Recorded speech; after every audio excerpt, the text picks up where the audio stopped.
دیمەنەکانی ژیانکردن لە هەندێک ناوچەی ئەفغانستان هاوشێوەی سەدەیەک بەر لە ئێستایە.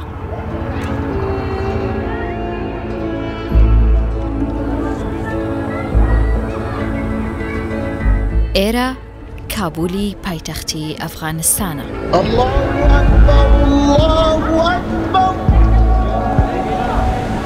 ئەوەی بەڕواڵەت دەبینرێت تالیبان هەوڵی دابینکردنی ژیانێکی باشتر دەدات بۆ خەڵکی ئەفغانستان.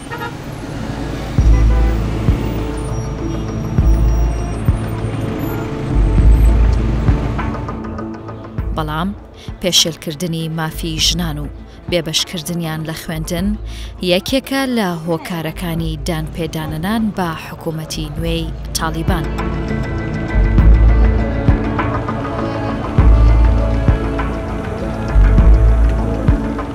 جگە لە بازار و کڕینی پێداویستیەکان، ژنان مافیەوەیان نییە سەردانی پارک و شوێنە گشتیەکان بکەن.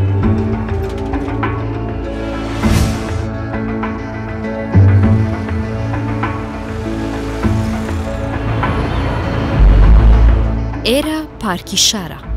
بە گوتەی بەڕێوبەرانی پارکەکە پێشتر ڕۆژانە 1500 تا 2000 بلیتیان دەفرۆشت، بەڵام بەهۆی هەژاری و ڕێگەپێنەدانی ژنانەوە منداڵانیش لە پارکەکە نابینرێن.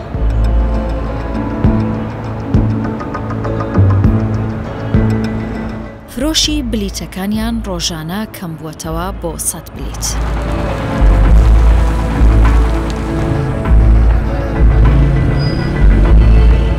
پچڕانی پەیوەندی کۆمەڵگای نێودەوڵەتی لەگەڵ ئەفغانستان کاریگەری ڕاستە و خۆی کردووەتە سەر بەرزبوونەوەی ڕێژەی هەژاری و خراپبوونی دۆخی دارایی وڵات.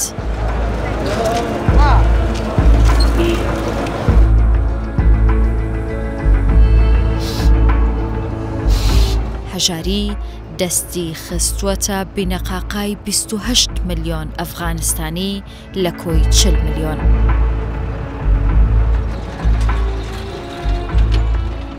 ئەوەی باجی ئەو دۆخە قورسە دەدات ژنان و منداڵانن.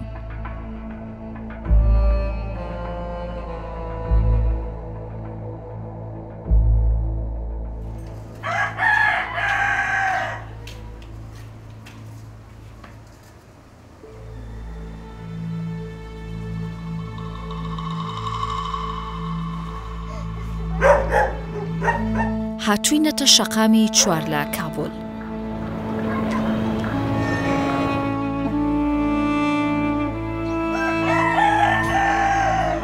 لە نێو خانوویەکی کۆنی ئەم گەڕەکەدا 8 ماڵ دەژین.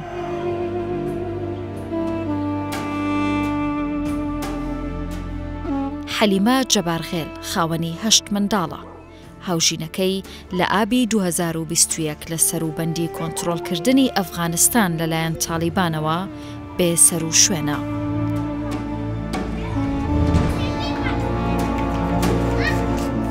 ئەو هیچ سەرچاوەیەکی بژێوی منداڵەکانی نییە. ساڵی ڕابردوو منداڵێکی 3 ساڵانی کوڕی فرۆشتووە بە کەمتر لە $300.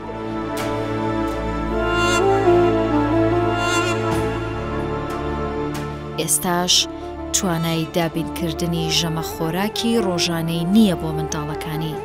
ناچارە بیر لە فرۆشتنی منداڵێکی دیکەی بکاتەوە. لە نێوان ئەم 3 کچەیدا بڕیاری داوە یەکێکیان بفرۆشێت.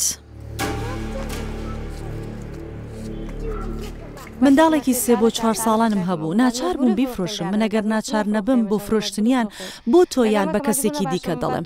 ئەمە ناچاریە، دەگریم، هاوار دەکەم، لە باوەشی دەگرم پێشەوەی بیفرۆشم. ئەمانە هەمووی هەستی منە. بەس خوای گەورە ئاگای لە دڵی منە. هاوژینەکەم لە دەستداوە، منداڵەکانیشم دانە دەڕۆن. ئیتر من چی بکەم؟ ئاخر من چیم لە دەست دێ؟ ئەمانە ئەگەر شەوێک نەخۆش بکەون دایان بم بۆ نەخۆشخانە، جا ئەگەر پارەم پێ نەبێ ڕوو لە کوێ بنێم؟ ئەتەوێت کامیان بفرۆشیت؟ ئەوە ناچاریە. مەبەستم ئەوەیە کامیان. ناچارم ئەمە یان ئەوە یان ئەوەیان بفرۆشم کە سوکاریشم پرسیارم لێ دەکەن کامیان ئەفرۆشی منش دەڵم کەس هەیە منداڵی خۆی لێ زیاد بێ خوانە کات وەک ئەوەیە بڵێم کامیان هەڵدەبژێری بۆ مردن باشە تۆ توانی هەڵیان بژێریانە ئەی چی بکەم ئەی ناچارم خۆ چ کنم مەجبور نیستم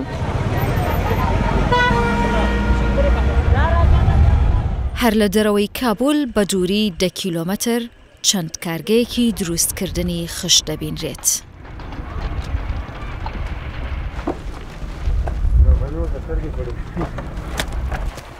بەشێک لەو کرێکارانەی کاری تێدا دەکەن منداڵن.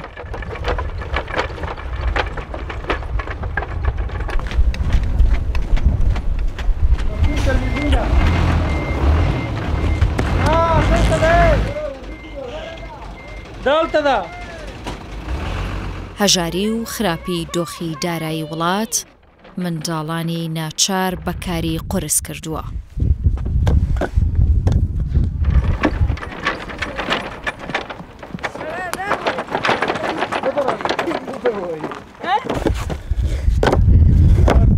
ڕۆژانە لەم کارگەیە لە کاتژمێر 5 بەیانیەوە چاوەکو 5 ئێوارە کە دەکاتە 12 کاتژمێر کاریان پێدەکرێت.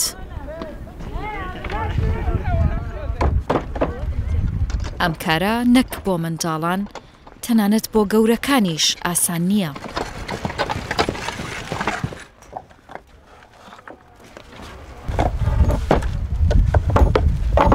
ئەو منداڵانەی لێرەدا کار دەکەن تەمەنیان لە نێوان 8 بۆ 14 ساڵانە. ئەحمەد مەنسووری خۆی و باوکی پێکەوە کار دەکەن. ئەو باس لە دۆخی سەختی خۆی و منداڵانی دیکە دەکات.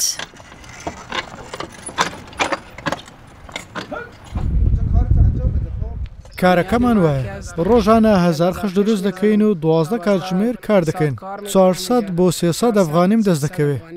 ئەم کارەم ناچاریە پێشتر دەچوومە قوتابخانە و دەمخوێند بەڵام ئێستا ئەم بارودۆخە لە بەردەستدا نییە لە ناچاری خش دروست دەکەم.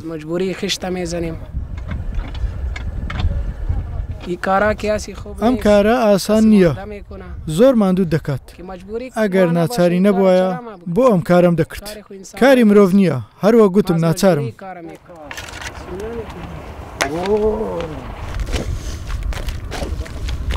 ئێمە دەبێ خەرجی 15 کەس بکەین ئەگەر من و باوکم کار نەکەین ناچار دەبێ پەنا بینە بەردەرۆزەکردن.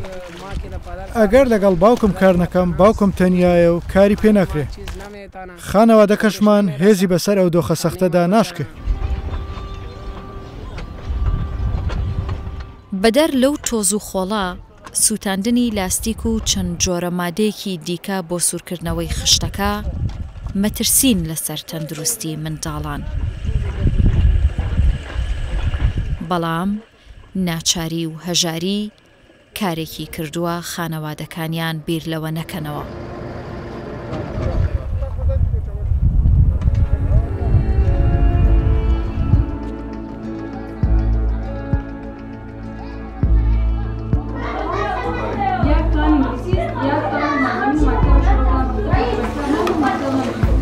بەهۆی دوورخستنەوەیان لە وانەوتنەوە چەندین مامۆستای کچ پەنایان بردووەتە بەرخۆکوشتن.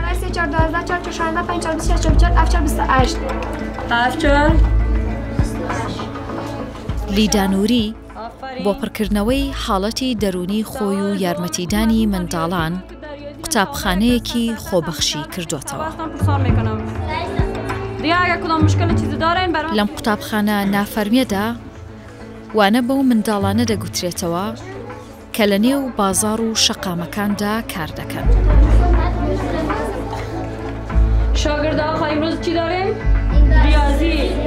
پێشتر لە قوتابخانەیەکی حکوومەتدا بووم وانم بە هەموو قوتابیەکان دەگوتەوە پاش ئەوەی کە قوتابخانەکان بە ڕووی کچاندا داخرا سەرباری ئەو دۆخە بەڵام هیوایەکمان بۆ دروست بوو کە جارێکی دیکە قوتابیانی کچ کۆ دەبنەوە دواتر ئەو منداڵانەی کە توانای چوونە قوتابخانەیان نییە یان توانای ئەوەیان نەبێت پارەی کۆرسی تایبەتی بدەن سەرەتا بیرۆکەکەمان بچووک بوو قوتابیەکانمان لە پارک کۆ کردەوە و لەوێ وانەکانمان پێدەگوتنەوە دواتر ژمارەی قوتابیەکان زیاتر بوون ئیتر لەسەر ئەرکی خۆم ئەم جێگایم ڕێکخست ڕۆژ بەڕۆژ ژمارەی قوتابیەکان زیاتر بوو تا ئێستا ئەوە بوو بە 2 پۆل سونیا لیدا فرانوش مبارز کاتی خوێندنەکەمان 4 کاتژمێرە لەو ماوەیە داوانە بە 3 وەجبە قوتابی دەگوترێتەوە. ئەگەر کەسێک هەبێ پشتیوانیمان بکات ئەوە دەمانەوێت گۆڕانکاری بکەین چونکە ژمارەیەکی زۆری ژنانمان هەیە کە بژێوی ژیانی خانەوادەکانیان لەسەر شانە بۆ نمونە دەکرێت خولی دورومان بکەینەوە هەم بتوانین فێری پیشەکە ببن و هەم دەرامەتێک بۆ خانەوادەکانیان پەیدا بکەن یان چۆنێتی فەرشتنین ئەو پلانەمان تایبەت بۆ قوتابخانەکانی کچانە.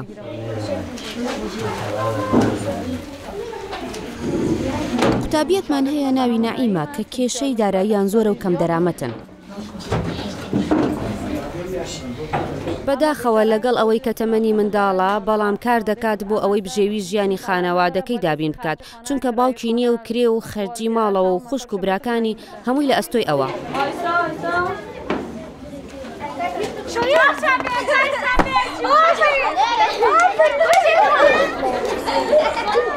نعیم یەکێکە لە قوتابیانەی کە کەسێکی لەسەرخۆ و ژیر و کەسایەتێکی تایبەتی هەیە من زۆرم خۆش دەوێت. پاش تەواوکردنی وانەکانیان و بەسەربردنی کاتێکی کەمی منداڵانەی خۆیان دەگەڕێنەوە ماڵەوە و لەوێشەوە بۆ سەر کار.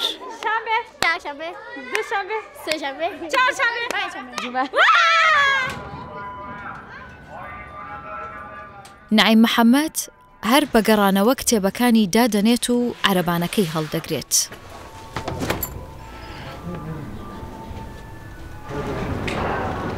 بەڕێ دەکەوێ بۆ دەستکەوتنی بژێوی ژیانی ڕۆژانەی خانەوادەکەی.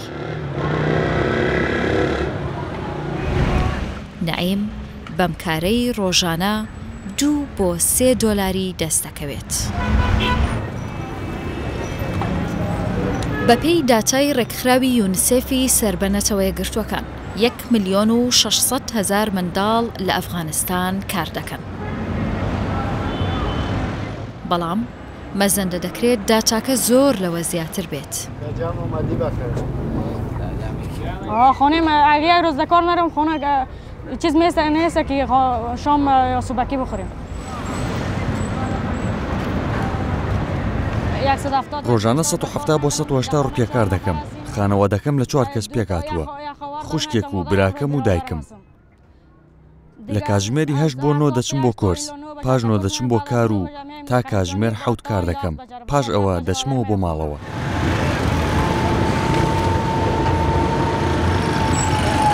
لە سەدا 90 خەڵکی ئەفغانستان لە لێواری هەژاریدا دەژین. بەڵام ئەوەی کە بارگرانی ئەم دۆخە سەختەی خراوەتە سەر منداڵانن. ئێرە ویلایەتی قەندەهارە. ئێستا بووەتە پایتەختی بڕیارە سیاسی و ئاینیەکانی تالیبان.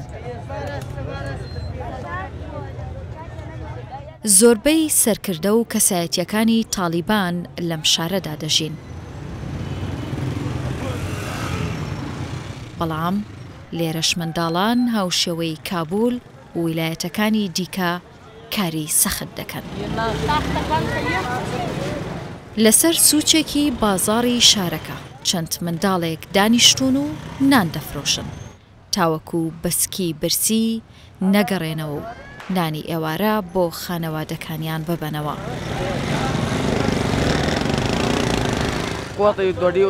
زۆربەی منداڵ و مێرد منداڵانەی لە بازارەکەدان ناچاری هێناویانەتە ئێرە. کەس بیر لە خوێندن و داهاتووی خۆی ناکاتەوە ئەوەی گرینگە بتوانین ئێوارە نان بۆ خانەوادەکانمان ببینەوە. هەندێک لەو منداڵانەی بژێوی خانەوادەکانیان لەسەر شانە باشە گەر کار نەکەن چۆن نانی ئێوەرەیان دەست دەکەوێت. ئەمە ناچاریە.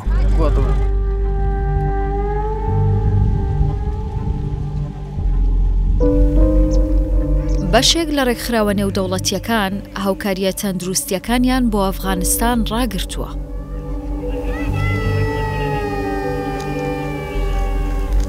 بەشێکی دیکەشیان هاوکاریەکانیان تا ئاستی 180 کەم کردوێتەوە.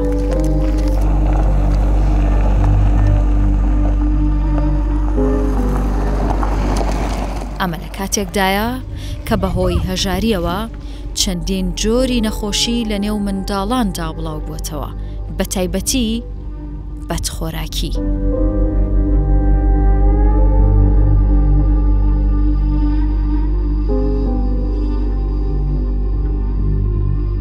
ئێرە نەخۆشخانەی منداڵانە لە شاری لەشکرگاه کە سەنتەری ویلایەتی هیلمەندە.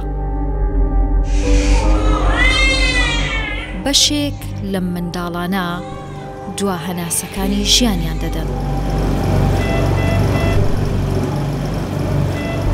بەپێی ئاماری یونسێف ڕۆژانە 167 منداڵ لە ئەفغانستان گیان لەدەست دەدەن بەهۆی نەخۆشیە جۆرە و جۆرەکانەوە.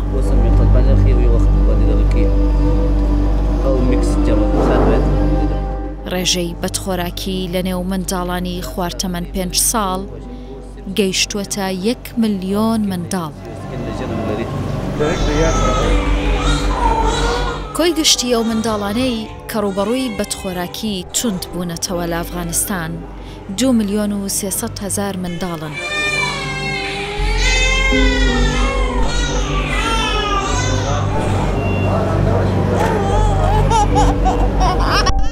دە ملیۆن منداڵ پێویستیان بە هاوکاری بەپەلە هەیە تاوەکو لە ژیاندا بمێننەوە.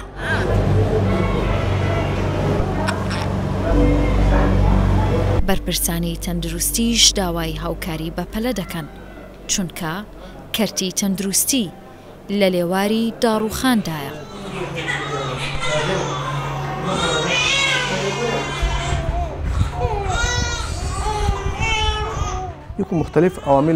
ئەم نەخۆشیە هۆکاری جیاوازی هەیە، بەڵام هۆکاری سەرەکی بەدخۆراکیە. ئەگەر بەدخۆراکی پێناسە بکەم حاڵەتێکی کلینیکی زۆرەستەمە لە ئەنجامی نەبوون و کەمبوونەوەی خۆراک دروست دەبێ. هەروەکو باسم کرد هۆکاری جیاوازی هەیە لەوانەیە کە زۆر باز دەکرێت بەرزبوونەوەی ڕێژەی هەژاریە.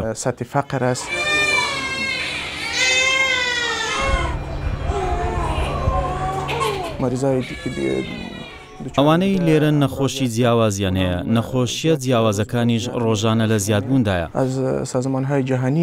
داوا لە دەستگا و ڕێکخراوە مرۆییەکانی جیهان دەکەم هاوکاری کەرتی تەندروستی و حکوومەت بکەن تاوکە و کێشانەی پێشبینی دەکرێت بۆ داهاتوو پێشی پێ بگیردرێ. بەڕێگایەکی دوور دەچینە ناوچەی جاکووری لە ویلایەتی غەزنی. ئەم ناوچەیە زۆربەی دانیشتوانەکەی شیعە مەزهەبن. لەگەڵەوەی کە یاساکانی تالیبانی تێدا جێبەجێ دەکرێت، بەڵام لێرە ژنان جیاوازتر دەبینرێن لە ویلایەتەکانی دیکەی ئەفغانستان. سەرباری ئەوە بەڵام لە بڕیاری بێبەشکردنی کچان لە پرۆسەی خوێندن هاوشێوەی ویلایەتەکانی دیکەیە. ڕۆژی جیهانی مامۆستایانە لە قوتابخانەکاندا یادی دەکرێتەوە.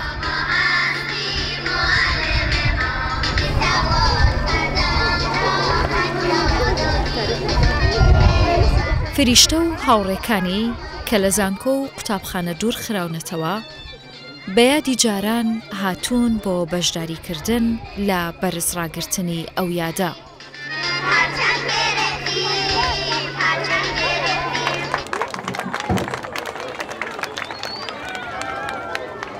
لە ئەفغانستان هیچ قوتابخانەیەک نابینرێت کە لە 125 تا 150 قوتابیەکانی وازیان لە خوێندن نەهێنابێ.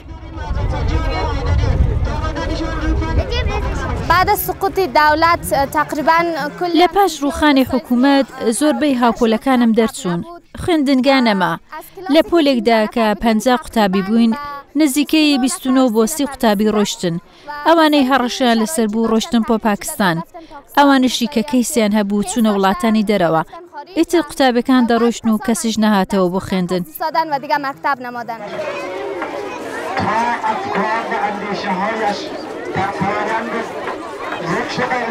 ئێستا من دەتوانم بچمە کورسی ئینگلیزی بۆ فێربوونی زمان.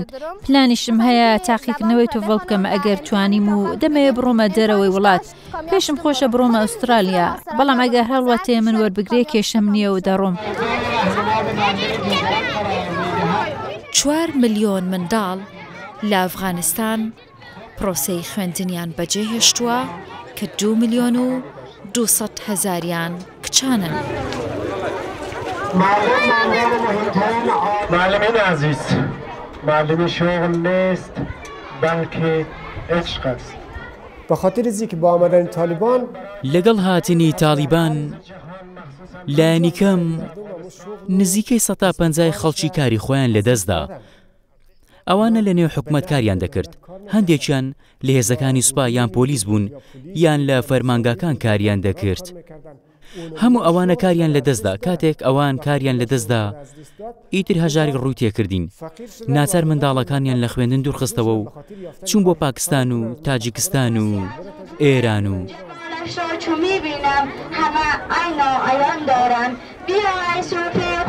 خوا ئاگادارە ئێمە خۆمان دەرگا بە دەرگا دەچینە ماڵان داوایان لێ دەکەین منداڵەکانیان بگەڕێنەوە. گرنگە منداڵەکانتان بێنەوە قوتابخانە و بەشدار بن لە خوێندن. بۆ هەموو ئەمانە تاوەکو فێر بن بۆ ئەوەی فێر بن. خەڵکی دەڵێن خوێندنمان بۆ چییە؟ ئێمە بەسکی برسی شەوانە دەخەوین. نا پێمان بڵێ بڕۆ شوانی بکە، کاری بۆ ئەختیاتی بکە، لایەنی کەم پێزدانە نانمان شەوان بۆ بهێنەوە. 5 دانە نان بەری شەو بتانی گیر بێت.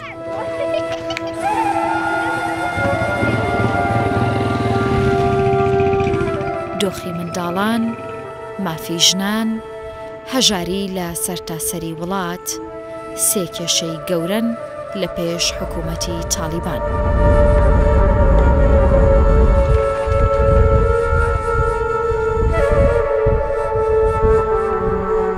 هیچ کام لەوانە چارەسەرکردنیان ئاسان نییە، بە تایبەتی هەژاری کە ڕیشەی دەگەڕێتەوە بۆ 20 ساڵی دەسەڵاتی حکوومەتی ڕابردوو.